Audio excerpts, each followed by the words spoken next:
Fed up. নমস্কার বন্ধু, Malay Mukhopadhyay, confederation of state government employees. বন্ধু দেখুন, সত্যি কথা বলতে কি, আমরা ফেড আপ হয়ে গেছি বর্তমান সরকারের এই যে বকেয়া ডিএ নিয়ে যে আচরণ আমরা ক্রমাগত দেখতে পাচ্ছি, তাতে আমরা সত্যি বিরক্ত। আমাদের কাছে বারবার ফোন আসছে।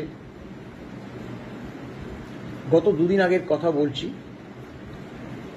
একজন পেনশন হোল্ডার, তিনি খুব অসুস্থ, তার ছেলে আমাকে ফোন করে বলছিল, মলয়বাবু এই ব্যাপার, বাবা আপনার কথা বলছে, ডিএটা যদি এর মধ্যে পাওয়া যায় তাহলে অন্তত একটু দেখে যেতে পারে, কারণ বাবা খুবই অসুস্থ। আসলো, মলয়বাবু বাবাকে বাঁচাতে পারেনি। দুঃখজনক, দুর্ভাগ্যজনক। তিনি তো কোনো দোষ করেনি।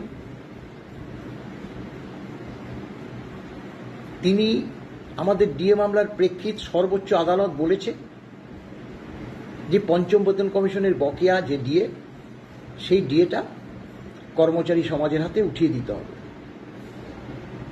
তাতে তাদের দোষ, তারা কর্পোরেশন এলাকায় বসবাস করে। আমাদের কি করণীয় আছে? গ্র্যান্টিং এইড কর্মচারী একই, তারা বারবার ফোন করছে, করবেই তো। আমরা মামলাকারী সংগঠন, আমরা বারবার কর্মচারীদের যে অভাব অভিযোগ আমাদের তো শুনতেই হয়। বহু ফোন আসে, অনেকের ফোন ধরি, অনেকের ফোন ধরতে পারি না। একজনের সঙ্গে কথা বলছি, আর একজন ফোন করেছে। একটা ফোনে দুটো সিম লাগানো যায়, আপনারা জানেন, কিন্তু আমার দুটো ফোন করেছি যাতে ফোনটা পায়। কারণ আমার সংগঠনের যারা পোর্টফোলিও বা আমার জেলা কমিটির যে লোকজন যখন ফোন করে, তখন প্রথম ফোনটাতে না পেরে দ্বিতীয় ফোনটাতে করে, আমি বুঝতে পারি।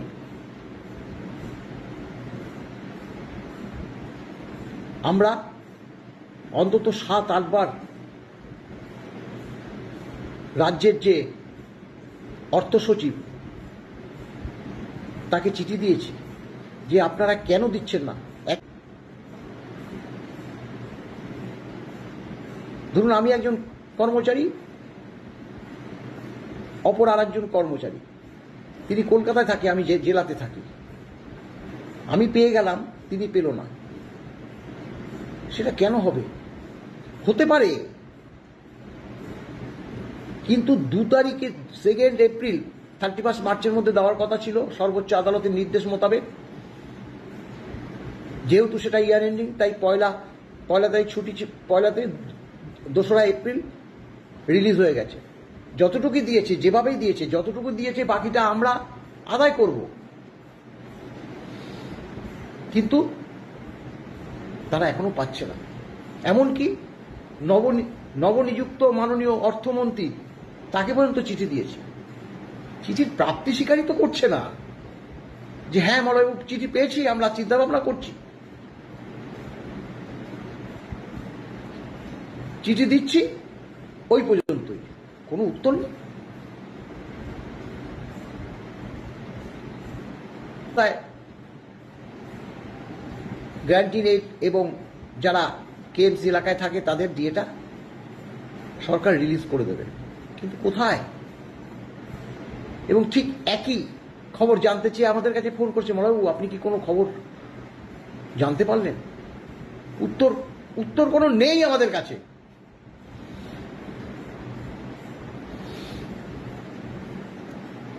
আগেও বলেছি আপনাদেরকে, 1 জুন মাননীয় মুখ্যমন্ত্রীর সঙ্গে আমাদের যে বৈঠক হয়েছিল,